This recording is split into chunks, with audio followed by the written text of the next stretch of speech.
reprend notre souffle après cette présentation enflammée à tous les sens, dans tous les sens du terme de Stéphane Gégaud.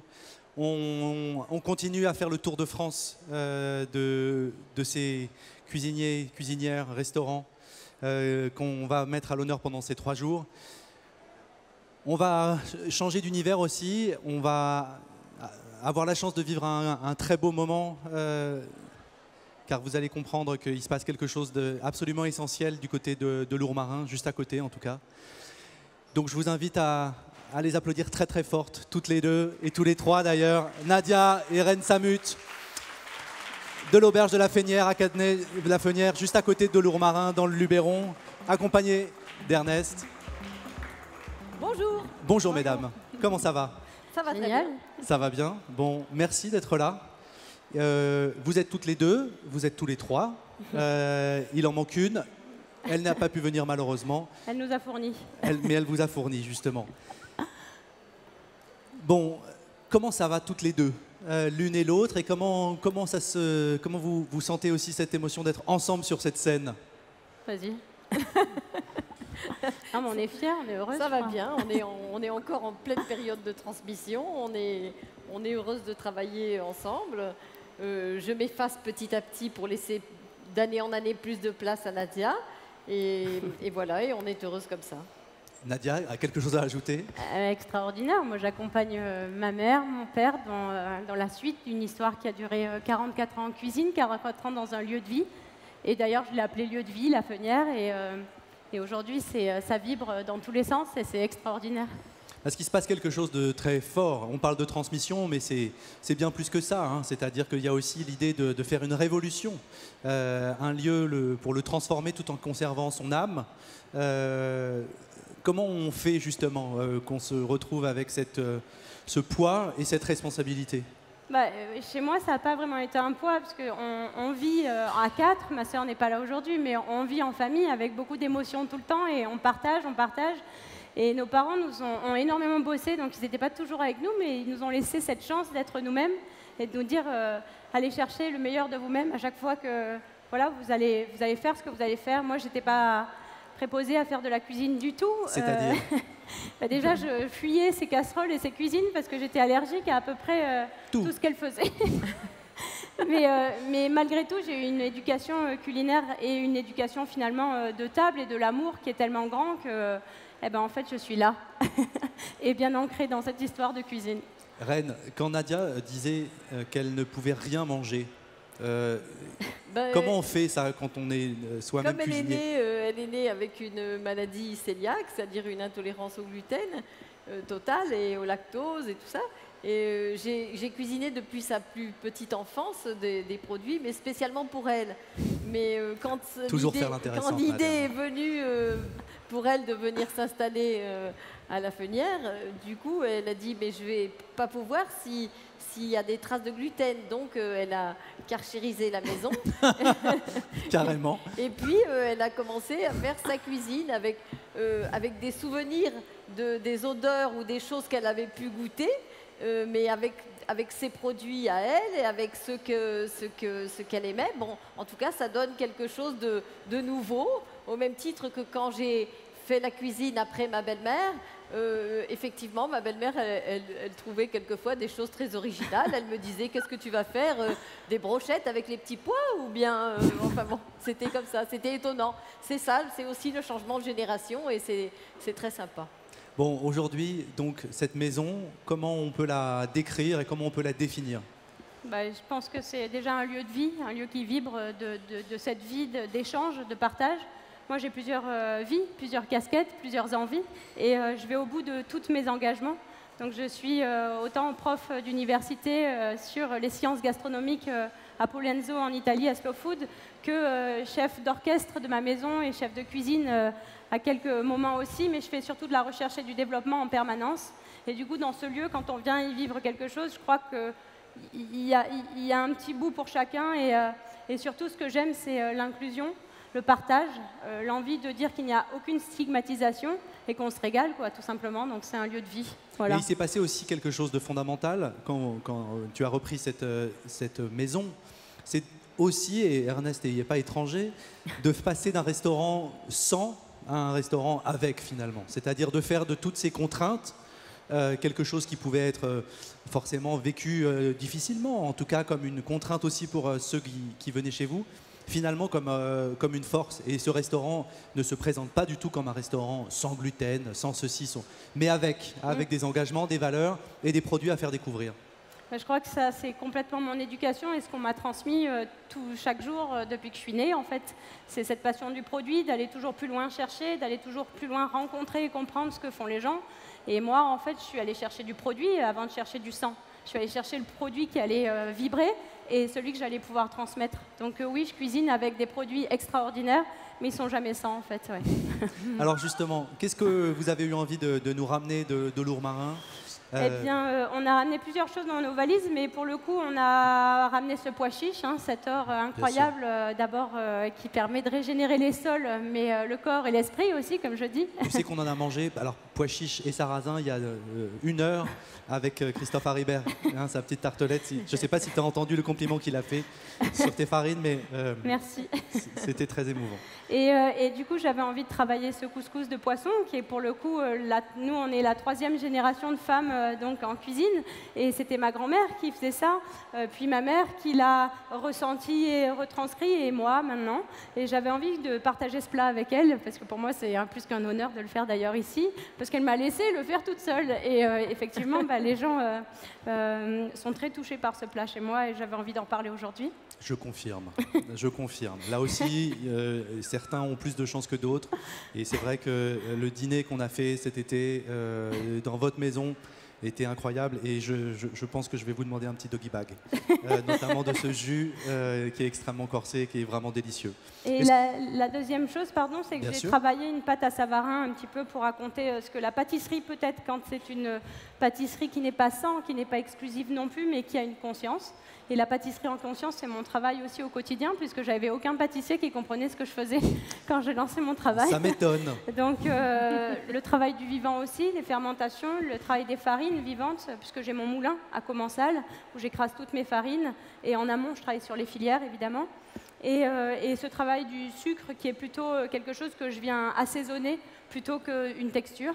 Donc j'avais envie d'en parler et j'ai fait une glace au lait de pois chiche tout simplement avec. Tout simplement. Donc on va commencer. On commence par quoi du coup? On va commencer par le couscous au poisson. Donc on est allé chercher notre... Pas trop stressant? Comment? C'est pas trop stressant d'être avec sa mère Mais nous, on n'est jamais stressés. Pourquoi? Qu'est-ce qui peut être Moi, plus personnellement, stressant? je serais stressé. Hein, n'est-ce pas, maman? On vit un moment incroyable, donc autant le vivre dans l'instant. Donc là, on va commencer sur le mulet, que je suis d'ailleurs allée chercher hier matin à Martigues avant d'arriver, avec ce mulet de pleine mer qui est pêché par la famille Ortiz, qui se trouve à Martigues, au Calin. Et c'est juste en dessous du pont de Martigues, c'est incroyable. Ils lèvent les filets, les poissons remontent. À propos de lever les filets, est-ce que tu peux dire un mot, puisque Ernest n'est pas équipé, donc c'est toi qui vas être sa voix. C'est ça. On sent qu'il y a un geste assez sûr. Alors Ernest a un geste assez sûr, oui. Et pour quelle raison? Ernest, c'est le maître poisson chez nous. Et je ne dirais pas maître sushi, parce que je n'aime pas ce mot pour lui. Mais Ernest, en fait, est mon compagnon et associé d'ailleurs dans tout ce que nous faisons. Notre entreprise s'appelle Le Goût du Bonheur. Et il était maître sushi pendant très longtemps.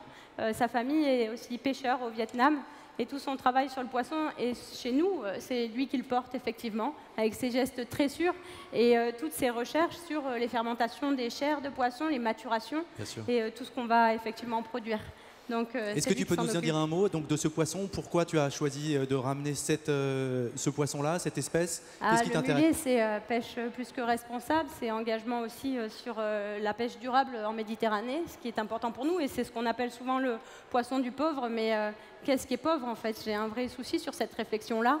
Je pense qu'on est là pour justement lui donner ses lettres de noblesse.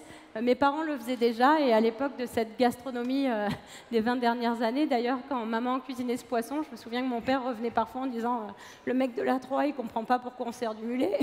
Qu'est-ce qui a changé, Reine? Justement, Reine, qu'est-ce qui a changé dans cette perception, cette clientèle qui arrive justement dans un restaurant qui se choque plus d'avoir une sardine, un mulet, un maquereau, là où il attendait du turbo ou Je pense que Nadia sait très bien présenter l'histoire et très bien présenter justement les produits pauvres, En tout cas, ceux qu'on n'utilisait pas spécialement Bien sûr. dans la gastronomie, on a préféré le turbo et le loup.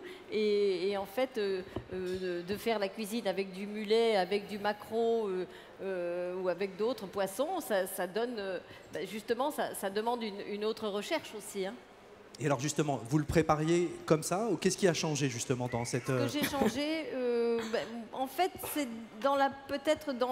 peut-être des assaisonnements un tout petit peu différents. Et puis on a surtout utilisé de la graine qui n'est plus de la graine de blé pour le couscous, Ok. c'est du manioc. Et le manioc, enfin à l'œil comme ça, Ça ressemble à de la semoule, hein, y a ça pas de doute. ressemble à de la semoule de blé qu'on utilise pour faire le couscous, hein. Et là, c'est du manioc Et pourquoi ce choix plutôt? Parce que c'est très bien la semoule bah, de blé parce aussi. parce que c'est sans gluten. Il fallait qu'on fasse tout sans gluten. Alors donc ça a déjà fait évoluer pas mal et c'est très sympa parce j'ai essayé des tas de graines, hein, avant de trouver celle qui correspondait le plus. Ok. Et celle-ci, elle a quelque chose de plus que le blé, c'est qu'elle a une petite acidité parce que le manioc est fermenté et du coup l'acidité est agréable pour le couscous au poisson. sûr. C'est très bien. Voilà. Donc on a la semoule, on va On a avoir la semoule, on a le mulet safran. Ouais. qui est parti en cuisson là. Hop, le safran du Luberon, semoule, safran, un petit peu de persil qu'on a haché, on a déjà préparé ici, et une petite pointe d'ail. Et ça, Ok. en fait, je dirais qu'il y a un truc qui pour moi est important, parce que je ne pouvais pas cuisiner, c'était l'odeur. En fait, je sens tout. Donc je goûte très peu. Je sens tout chaque fois, et ma grand-mère le faisait déjà, donc elle m'a certainement transmis ça. Mais ça me permet à moi de sentir quand c'est saturé, pas saturé, etc. Et de pouvoir arrêter aussi, faire des cuissons plus basses en température, pardon, et de ne jamais avoir d'effluves un peu trop fortes et concentrées autour de moi. Donc j'ai souvent des petites casseroles, contrairement à ma mère. C'est vrai, ma belle-mère, elle était là, puis elle faisait comme ça, au-dessus de la vapeur, et elle disait, hop, il faut rajouter un petit peu de sel. Mais elle goûtait pas, jamais. C'est un petit talent ça effectivement, hein. Incroyable. Donc là, on va préparer la boulette de poisson. Là Ok. aussi, on est sur du mulet avec du pain à la farine de pois chiche qu'on a fait ici. On a fait légèrement tremper dans un peu d'eau. Donc tout on est vraiment simplement. sur l'idée d'un couscous assez classique, c'est-à-dire d'avoir Complètement. le poisson sous la forme d'un morceau d'un tronçon de filet, Ouais. la boulette. Ouais. Qu'est-ce qui pourrait manquer? Et là, on va Évidemment. prendre du ras el hanout, justement, que ma sœur nous a sélectionné. Bien sûr. Julia, à l'épicerie L'Idéal, qui n'est pas venue aujourd'hui avec nous, mais qui travaille avec nous quand même, tout le temps. Est-ce que tu peux dire un mot justement de l'épicerie L'Idéal? Qu'est-ce que c'est aujourd'hui? Quelle place ça occupe aussi, à la fois dans ta cuisine et finalement aussi dans tout le grand sud de la France? ça L'épicerie L'Idéal, résonne, c'est hein. un lieu de vie aussi, tout simplement, hein. Nous, je crois qu'on a besoin de vivre dans des lieux qui vibrent avec ma sœur, donc on a cette chance de l'avoir fait. Donc elle a cette épicerie à Marseille qui vend des produits sourcés tout le temps, c'est sa passion. Elle est journaliste culinaire aussi à la base, donc elle avait toujours ce truc de faire ça. C'est un Et peu c'est une ton table à manger Ta aussi. scout, ouais, c'est elle qui va justement chercher un peu dans le monde et effectivement sélectionner des produits que toi, tu n'aurais peut-être pas forcément eu le temps aussi de pouvoir aller chercher. Moi, mon travail, c'est sur le local. Je sélectionne essentiellement ce que je trouve autour de moi. Ok. Et c'est ce que je cuisine. Toutes les épices, on fait la route des épices. Donc ça, c'est ma sœur qui me les sélectionne la plupart du temps, qui vient me faire déguster des choses. Mais moi, chez moi, la cuisine, elle est plus que locale. Et j'essaye, d'abord, j'accompagne les filières agricoles, j'accompagne les maraîchers. J'ai un grand parc qui fait 7,5 hectares, mais mon but n'est pas d'avoir un potager en autonomie, Ok. mais plutôt de faire des semences. Et pourquoi? Parce qu'il pourrait y avoir la tentation. De nombreux cuisiniers, d'ailleurs, se lancent finalement dans une culture. Qu'est-ce qui a décidé de ne pas le faire? Parce que je suis très engagée dans mon territoire et que récemment, le parc national du Luberon nous expliquait qu'une partie des agriculteurs allait disparaître parce que pas de reprise des terres, parce que tout ça. Et moi, je suis agricultrice et engagée avant tout. Donc j'ai décidé de prendre ce pas-là, Ok. d'accompagner la filière, d'échanger mes semences, de les accompagner aussi sur des référentiels de plantation avec des rotations vertueuses et tout ça. Et après de le cuisiner et de le mettre en valeur. Très bien. Donc tout ça, c'est de la cuisine en open source, quoi. Voilà, exactement. Très bien. Alors, Donc, expliquez-nous un petit peu justement cette boulette. Donc, on a de la chair de mulet. Donc, Allez, raconte ta boulette.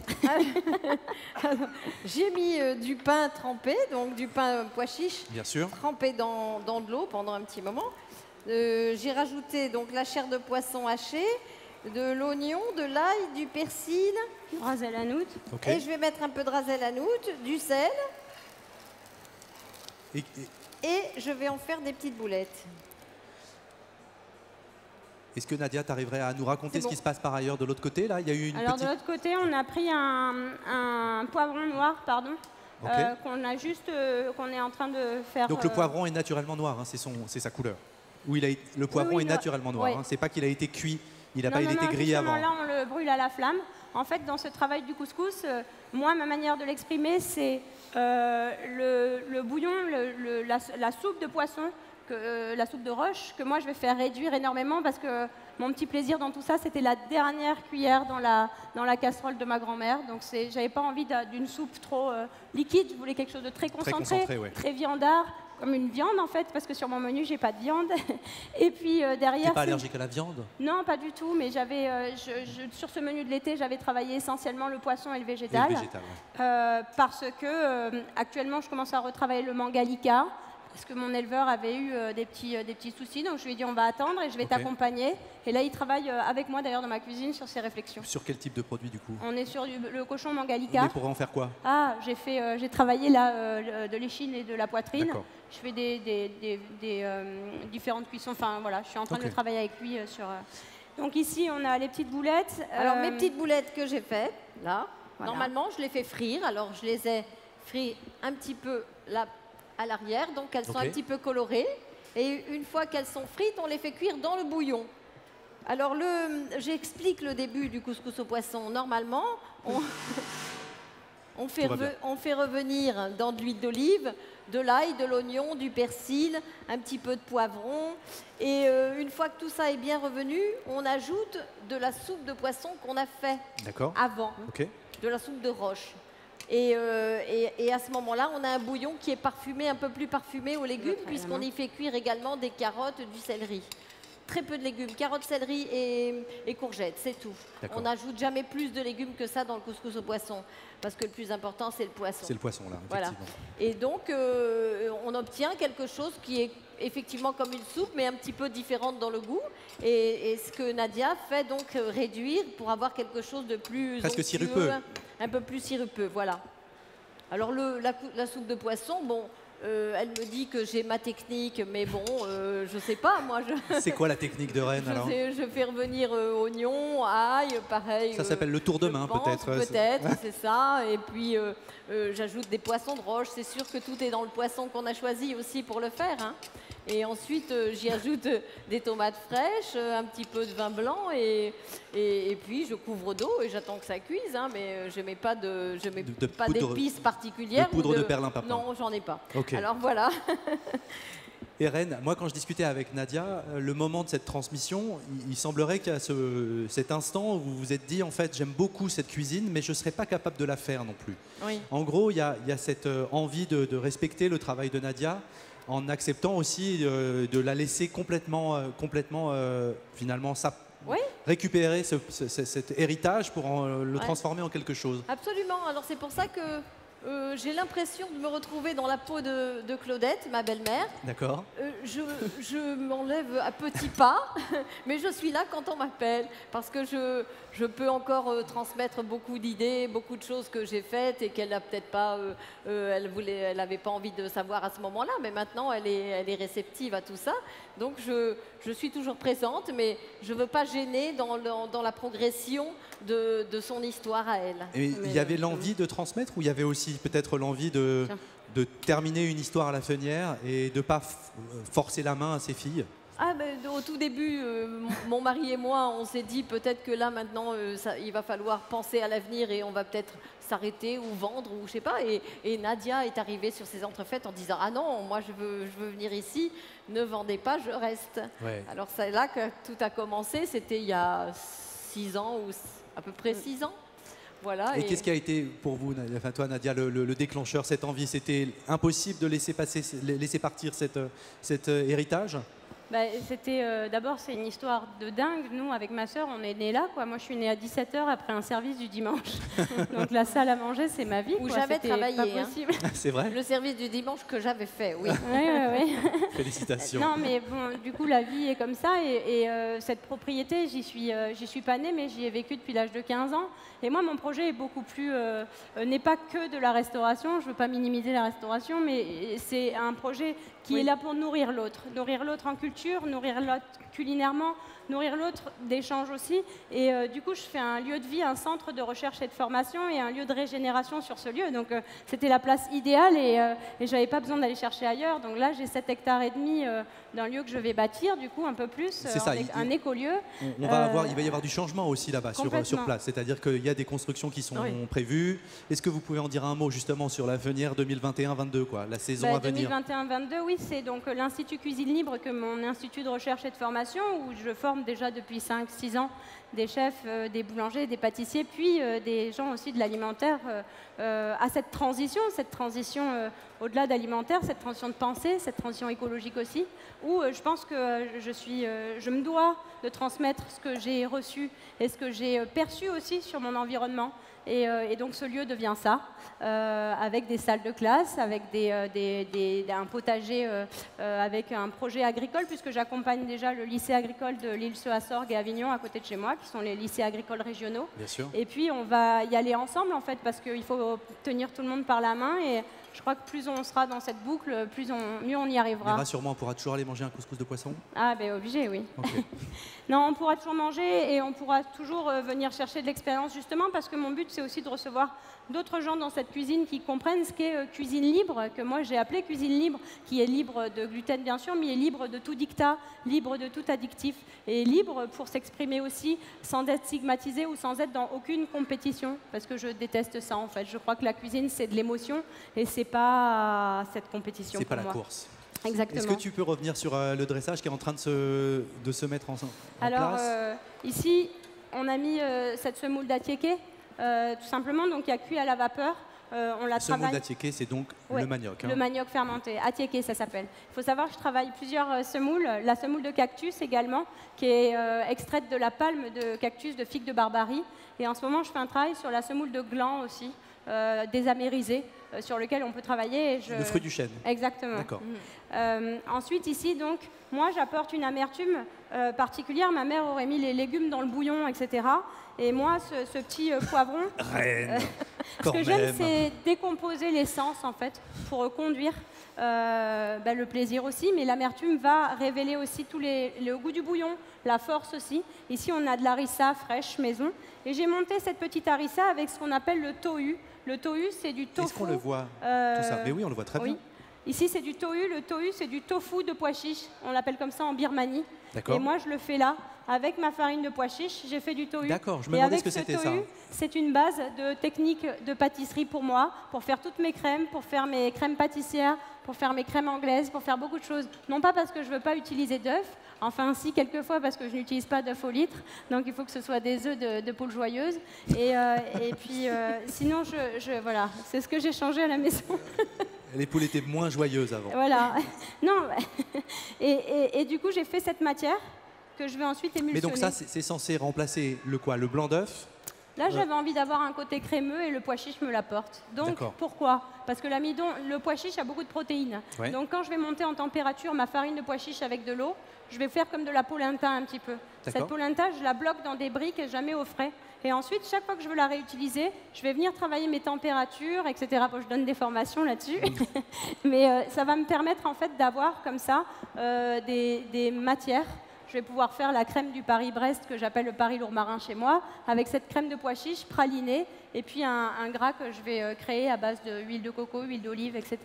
Et Reine, quel regard vous portez sur ce genre de technique ou finalement d'innovation Pour moi, c'est complètement nouveau. Alors, je trouve ça extraordinaire parce que c'est vrai que quand on travaille dans les cuisines depuis plus de 40 ans, d'un seul coup, d'avoir un nouveau produit ou une nouvelle façon de faire, c'est toujours intéressant. Moi, ça me... Et un produit qui, d'autant plus, vient finalement de tout près. C'est-à-dire que le pois chiche, il est cultivé à côté. Finalement, il y a quelque chose d'assez magique de considérer que juste à côté de chez soi, on est encore en train de découvrir des choses.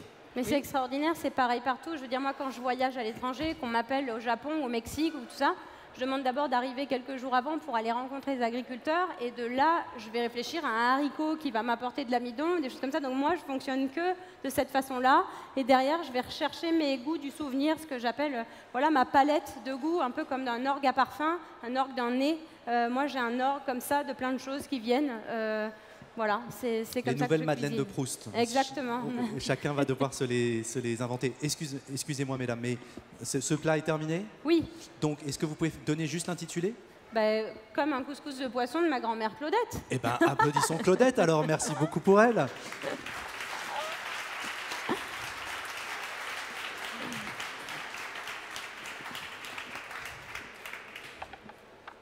Ici, je vais vous parler donc du pois chiche essentiellement, et ça, c'est un dessert qui n'a pas d'histoire, si ce n'est l'histoire de la pâtisserie. Nadia, je te coupe une seconde, mais j'ai vu une sorte de poutargue. Qu'est-ce qu'elle fout là, en fait? Oui, pardon. C'est parce qu'hier, je suis allée chez mes pêcheurs pour chercher le poisson pour monter, et ils m'ont dit, bah, ta poutargue est prête, ma petite. Donc, je vous l'ai amenée, et je vous en ferai goûter un peu sur du pain à la farine de pois chiche, avec un peu d'huile d'olive. La poutargue, ce sont les œufs de mulet séchés. C'est pour dire que le mulet, finalement, c'est pas un poisson si pauvre. Hein, voilà. Exactement. Et là, j'ai des mélés. Les mélés, ce sont des alevins d'anchois marinés dans le fenouil et le poivre. C'est un garum, finalement. C'est fait par les pêcheurs à Martigues aussi. Okay. Une famille qui le fait encore. J'ai quand même donné ma recette aussi. Et nous, on l'émulsionne, on en fait des crèmes et des sauces. Est-ce que tu veux bien, juste en une seconde, rappeler ce qu'est un garum? Le garum, c'est une fermentation d'anchois qui est en saumure, finalement. On avait parlé tout à l'heure de la colatura, on n'est pas loin. Hein. Ah, c'est complètement ça. C'est totalement romain et méditerranéen. Et puis, c'est arrivé au Vietnam et ça s'appelle Ngoc Mam. Exactement. Voilà. Hop. Donc, ici, je pars de mon pois chiche que vous voyez là. Ce pois chiche, je l'écrase. Il faut que je vous raconte tout parce que cette histoire du pois chiche, elle est quand même incroyable. Je m'excuse. Voilà. Donc je ne travaille que des farines fraîches que je peux vous présenter et c'est une passion absolue. Je me suis acheté un moulin pour justement produire et distribuer. Il se trouve à 20 minutes de chez moi. Okay. Et ce moulin, c'est un vrai projet agricole local. Cette entreprise s'appelle Commensal. Commensal, c'est la commensalité et le partage. Et Commensal, c'est aussi les confréries d'agriculteurs dans le Luberon. Donc c'était un geste pour construire une entreprise vertueuse qui s'engage sur mon territoire et qui en même temps permet de fournir un outil et de production derrière. Donc voilà ma farine de pois chiche. Est-ce qu'on peut avoir une petite assiette dans laquelle on la mettrait? Non. Oui, là-dedans Ah non, c'est de l'eau. Non, mais très bien, avançons, c'est pas grave. Désolée, en plus, il nous reste, j'y vais vite, pardon. Il nous reste Donc, peu de temps, je suis désolé Nadia, avec mais cette si farine on de te pois donnait la chiche, parole, je tu vais tiendrais faire 3 jours. Je vais faire une pâte à savarin. super. Pour pas l'appeler baba, puisque effectivement ce serait pas un baba, puisque le baba est fait avec de la farine de blé. Je ne donne jamais les mêmes noms à mes pâtisseries, évidemment. Là, j'ai fait cette pâte-là, comme une pâte à savarin à la farine de pois chiche, tout simplement. Okay. Avec un peu, j'ai utilisé du lait de riz, mais le lait de riz chauffé monte en température et m'apporte un amidon qui me permet d'avoir cette souplesse. Et vous inquiétez pas, c'est pas dense du tout. De là, donnez-moi une petite spatule, s'il vous plaît. J'ai fait un sirop avec un peu de vanille et du rhum de Guillaume Ferroni. Une écumoire. Qui est un monsieur qui fait du rhum juste à côté d'ici et qui est là sur le salon en ce moment. Juste à côté d'ici, juste à côté de chez toi. Oui, qui est à Aubagne. Et donc le rhum Ferroni, hop, je le mets dans mon sirop. Donc ça fait la petite éponge comme le baba, effectivement. La petite éponge comme le baba. Ok. Je vais essayer de pas tout pourrir. Hop là. C'est pas grave, c'est bon. Ensuite, j'ai mes petites amandes de mon jardin que j'ai juste torréfiées avec un peu de sucre de coco. Très bien. Tout simplement. J'adore ce côté très frais des choses et très naturel. Je ne cherche pas ce fameux wow, comme je dis, dans la petite arabesque, moi. Je cherche à amener les gens dans le vif du produit, dans le vif des choses, pour comprendre et pour se rappeler, ramener des souvenirs, en fait. Ici, je vais le mettre là. Et je vais prendre mon petit café. Ici, j'ai fait du café de pois chiches avec une torréfaction de mes pois chiches que j'ai ensuite moulu. Petite odeur. C'est incroyable. Hein? Ah oui, ça fait voilà, ça. Qui va à venir la fois sur le café, ma glace. mais en même temps presque un peu le crumble aussi. Il y a cette idée d'une pâte. Et là, c'est un peu de raisin que j'avais sur la treille avant de partir qui va ramener une petite acidité. Et Ernest vient avec la glace qu'on va mettre là tout simplement. Et donc une glace pois chiche. Glace au lait de pois chiche, huile d'olive et vanille. Le lait de pois chiche, en fait, monté en température, a une protéine qui nous permet d'avoir, comme la caséine du lait, une émulsion et une montée comme ça. Je ne mets pas d'agar-agar, je ne mets pas de de produits qui nous permettraient de mieux tenir ou moins bien tenir, etc. Je ne vis qu'avec le naturel. Et ici, vous avez cette crème glacée qui va être aussi crémeuse, entre guillemets, qu'une glace au lait, tout simplement. Et puis, du coup, elle va venir à travailler. Là, je n'ai travaillé que le pois chiche, en fait. Et c'était ça mon idée, c'était de ramener justement cette expression et de laisser le pois chiche un peu libre de toute sa belle expression. Voilà. Eh ben, si le pois chiche allait sauver le monde, finalement. Ah ben, ça, c'est sûr. Hein. Allez-y, j'en achète si vous le produisez. Et il y a un projet de bouquin aussi, c'est ça? Il y a quelque chose? Alors, effectivement, j'ai eu la chance, pendant 1 an et demi, de vivre une histoire extraordinaire avec une dame qui s'appelle Paul Masson, qui est par ici, qui est journaliste, qui m'a accompagnée pour écrire ce livre d'une vie jusqu'à maintenant, qui est un peu particulière, puisque je raconte vraiment ma vie, tout ce qui m'est arrivé, mes problèmes de santé, mais surtout ce rebond et cette envie de construire un monde au goût meilleur. Donc on l'a appelé « Construire un monde au goût meilleur » et il donne un peu ses pistes pour un monde plus vertueux, peut-être avec de l'échange permanent et une ouverture. On a quelques images, je crois. Mais ça fait envie, hein. Nous on veut bien participer à ce monde meilleur comme ça, avec plaisir. Voilà, il sort le 28 octobre aux éditions Actes Sud, voilà. Très bien, bon, bah, écoutez, merci à vous, Reine, Nadia Samut, merci pour cet engagement et pour cette énergie à transformer le monde. On les applaudit encore très fort toutes les deux, merci Ernest, et puis je vous dis à très bientôt. On a combien de temps maintenant? On enchaîne? On y va. On y va? On a combien de temps encore, s'il vous plaît? Ah, j'ai le droit de faire goûter. On a le droit de faire Alors, goûter. on se donne rendez-vous tous à 14 h. On vous laisse terminer rapidement un petit dressage. Je ne sais pas si c'est vraiment autorisé de donner à manger pour tout vous dire. Nous, on ne sait pas faire, ça n'a pas donné à manger, c'est notre métier. Bon, non, je suis désolé, malheureusement, on ne va pas pouvoir le faire. On vous attend à Lourmarin. Voilà, je vous invite à aller découvrir à Lourmarin. Bravo, et on se donne rendez-vous à 14 h. Merci, 14 h 15. Merci mesdames. Merci.